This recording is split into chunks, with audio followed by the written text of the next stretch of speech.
Olá pessoal, começa agora mais uma videoaula do nosso canal Aprenda a Língua Portuguesa. Antes de mais nada, inscreva-se no nosso canal para não perder nenhuma das nossas videoaulas. Essa aula é em homenagem ao dia 26 de junho, Dia do Combate às Drogas. Nós vamos discutir duas questões do Enem relativas ao tema. Antes disso, vamos saber que se trata de uma data escolhida pela Organização das Nações Unidas, que divulgou um relatório segundo o qual 5% da população mundial consome drogas ilícitas, um número que corresponde a mais ou menos 200 milhões de pessoas. Aqui no Brasil, o Ministério da Saúde reconhece a importância de se manter uma rede de atuação especializada e integrada para o atendimento. Se o paciente faz uso abusivo de drogas, o tratamento é bastante complexo, indo para além da saúde, apresentando vulnerabilidade social. Agora vamos discutir duas questões do Enem que falam sobre a temática das drogas. As duas questões são sobre o mesmo texto, que fala sobre a carreira do traficante. Segue um quadro. Enem 2010, a carreira do crime. Estudo feito por pesquisadores da Fundação Oswaldo Cruz sobre adolescentes recrutados pelo tráfico de drogas nas favelas cariocas expõe as bases sociais dessas quadrilhas, contribuindo para explicar as dificuldades que o Estado enfrenta no combate ao crime organizado. O tráfico oferece aos jovens de escolaridade precária, nenhum dos entrevistados havia completado o ensino fundamental, um plano de carreira bem estruturado, com salários que variam de R$ 400 a R$ 12.000 mensais. Para uma base de comparação, convém notar que, segundo os dados do IBGE de 2001, 59% da população brasileira com mais de 10 anos que declara ter uma atividade remunerada ganha no máximo o piso salarial oferecido pelo crime. Dos traficantes ouvidos pela pesquisa, 25% recebiam mais de R$ 2.000 mensais. Já na população brasileira, a taxa não ultrapassa 6%. Tais rendimentos mostram que as políticas sociais compensatórias como o Bolsa Escola, que paga R$ 15 mensais por aluno matriculado, são por si só incapazes de impedir que o narcotráfico continue aliciando crianças provenientes de estratos de baixa renda. Tais políticas aliviam um pouco o orçamento familiar e incentivam os pais a manterem os filhos estudando, o que de modo algum impossibilita a opção pela delinquência. No mesmo sentido, os programas voltados aos jovens vulneráveis ao crime organizado, circo-escola, oficinas de cultura, escolinhas de futebol são importantes, mas não resolvem o problema. A única maneira de reduzir a atração exercida pelo tráfico é a repressão, que aumenta os riscos para os que escolhem esse caminho. Os rendimentos pagos aos adolescentes provam isso. Eles são elevados precisamente porque a possibilidade de ser preso não é desprezível.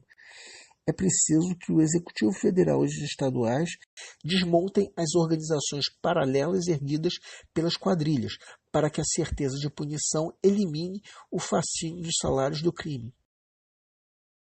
Com base nos argumentos do autor, o texto aponta para a. Uma denúncia de quadrilhas que se organizam em torno do narcotráfico. B. A constatação de que o narcotráfico restringe-se aos centros urbanos. C. A informação de que as políticas sociais compensatórias eliminarão a atividade criminosa a longo prazo. D. O convencimento do leitor de que, para haver a superação do problema do narcotráfico, é preciso aumentar a ação policial. É uma exposição numérica realizada com o fim de mostrar que o negócio do narcotráfico é vantajoso e sem riscos. Peço para que deem uma pausa antes de ser dado o gabarito. O gabarito é a letra D. Agora vamos comentar as alternativas para que, caso você tenha errado, você entenda o que te levou a fazer isso. E não se culpe pelo teu erro, apenas se responsabilize. A culpa, no fim das contas, também é uma droga, embora não comparável a outras. Mas a culpa pode viciar e comprometer o teu rendimento na prova. O melhor tratamento para a culpa é a responsabilidade, porque assim você se previne. E o melhor, Não é preciso repressão. Por que o gabarito é letra D? Reparem que se trata de um editorial de um jornal, no caso a Folha de São Paulo, ou seja, trata-se de um texto dissertativo. Assim como a tua redação, a conclusão vem sempre no último parágrafo de um texto dissertativo. Ou seja, o texto defende que a repressão policial é a solução para o narcotráfico. Agora vamos analisar as outras alternativas. As alternativas A e B são facilmente elimináveis. Onde isso aparece no texto? Nenhuma dessas duas alternativas aparece no texto. Então as duas cometem o erro da extrapolação, ou seja, a geração de ideias que estão ausentes no texto. Denúncia de quadrilhas que se organizam em torno do narcotráfico. Constatação de que o narcotráfico se restringe aos centros urbanos. Nada disso aparece no texto. A letra E comete o erro da contradição, ou seja, a geração de ideias que vão contra uma outra ideia presente no texto. E o que anula essa alternativa é a locução sem riscos. O texto diz nitidamente que os adolescentes que ingressam no narcotráfico recebem altos rendimentos porque, no fim das contas, estão correndo o risco de serem presos. Então, dizer que o narcotráfico é vantajoso, tudo bem, mas dizer que é sem riscos, tudo mal. E eu deixei para falar por último da letra C, porque afinal de contas ela é quase certa, mas na verdade ela também comete o erro da contradição. O texto informa que as políticas sociais compensatórias tendem a eliminar a atividade criminosa, ainda que a longo prazo? Não. No terceiro parágrafo, esse texto diz exatamente o contrário, que ainda diz que as políticas sociais compensatórias de modo algum eliminam a opção pela delinquência. Dizem ainda que não resolvem o problema. Então, por mais que nós reconheçamos que tais políticas aliviem o orçamento familiar, elas não eliminam a atividade criminosa, no caso, o narcotráfico. Agora vamos à segunda questão sobre esse mesmo texto. Segue um quadro. No editorial, o autor defende a tese de que as políticas sociais que procuram evitar a entrada dos jovens no tráfico não terão chances de sucesso enquanto a remuneração oferecida pelos traficantes for tão mais compensatória que aquela oferecida pelos programas do governo. Para comprovar sua tese, o autor apresenta A. Instituições que divulgam o crescimento de jovens no crime organizado. B. Sugestões que ajudam a reduzir a atração exercida pelo crime organizado.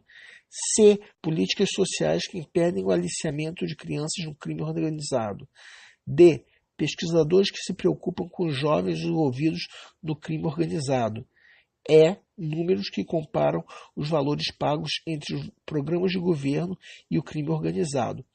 Peço para que deem uma pausa antes de ser dado o gabarito. O gabarito é letra E.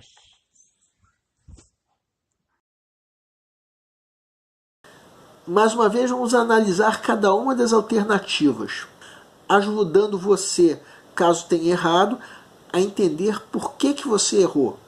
Por que o gabarito é letra E? Porque é a única que responde o que o enunciado pede.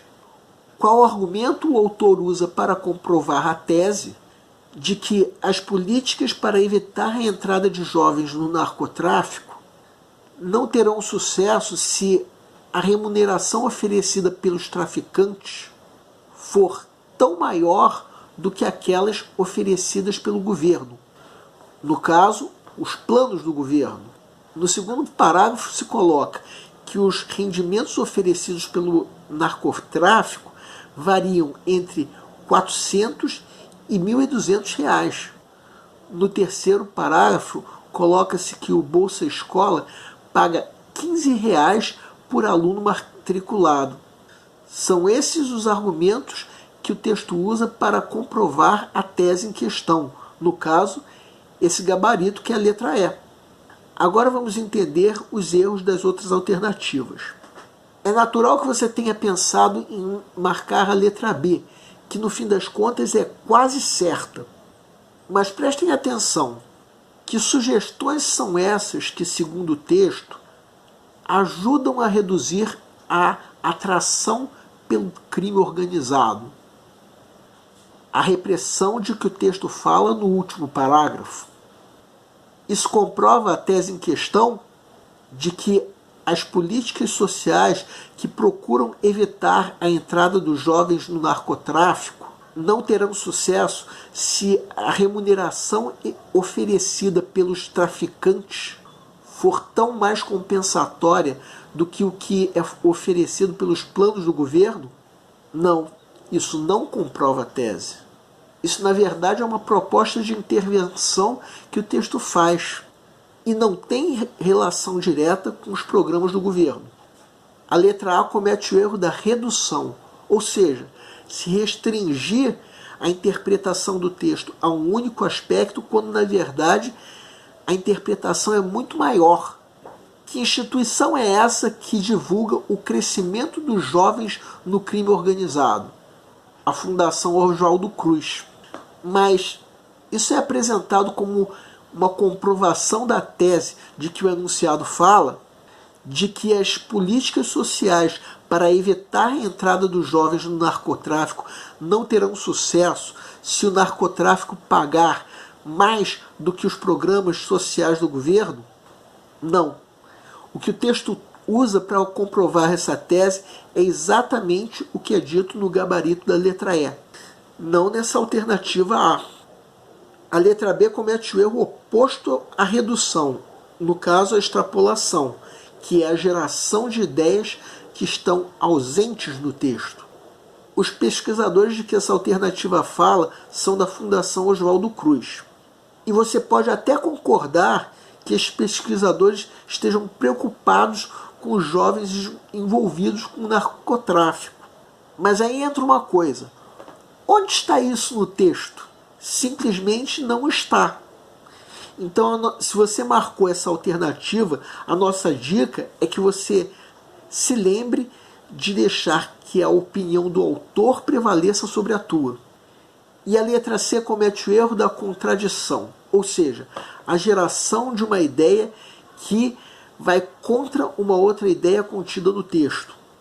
O que mata essa alternativa é o termo impedem. Isso já vai contra o que o texto diz, que as políticas sociais não podem por si impedirem que o jovem ingresse no narcotráfico. No caso, as crianças provenientes de extrato de baixa renda. Essa aula foi especial do Dia do Combate às Drogas. A próxima aula será a terceira especial da Copa do Mundo e será postada no dia 21 de junho, já que na manhã do dia seguinte o Brasil enfrenta a Costa Rica. O nosso canal é voltado para você que está se preparando para uma prova de concurso, em especial vestibular. Para todos vocês que fizeram essas provas, nós queremos pedir que nos escrevam para dizer como vocês se saíram na prova, se a prova foi fácil, se a prova foi difícil, quais foram as dificuldades. Conforme for, nós faremos os devidos comentários numa próxima aula. E para todos vocês, o nosso canal deseja boa sorte. Se você está gostando das aulas, marque um gostei. Se não está gostando, marque um não gostei. Em ambos os casos, façam os devidos comentários. É sempre bom para nós sabermos onde estamos errando. O canal Aprenda a Língua Portuguesa busca maneiras divertidas de fazer com você a tua prova de concurso, em especial vestibular. Qualquer dúvida que você tenha pode nos escrever, seja através da nossa fanpage no Facebook, seja através do nosso e-mail, seja através do Google+. Aliás, você pode nos escrever para fazer qualquer comentário, elogio, crítica ou até reclamação sobre as nossas videoaulas. A missão do Aprenda a Língua Portuguesa é melhorar cada vez mais. E para isso nós contamos com a tua ajuda. E nós agradecemos a todos vocês que estão assistindo às nossas videoaulas. Em especial, nós agradecemos a todos vocês que estão compartilhando nossas videoaulas com outras pessoas. Muito obrigado porque vocês estão ajudando o nosso canal a ser feito. E para terminar, nós convidamos você que ainda não se inscreveu no nosso canal, que faça isso. Comece clicando nesse link. Muito obrigado e aguardem nossa próxima aula.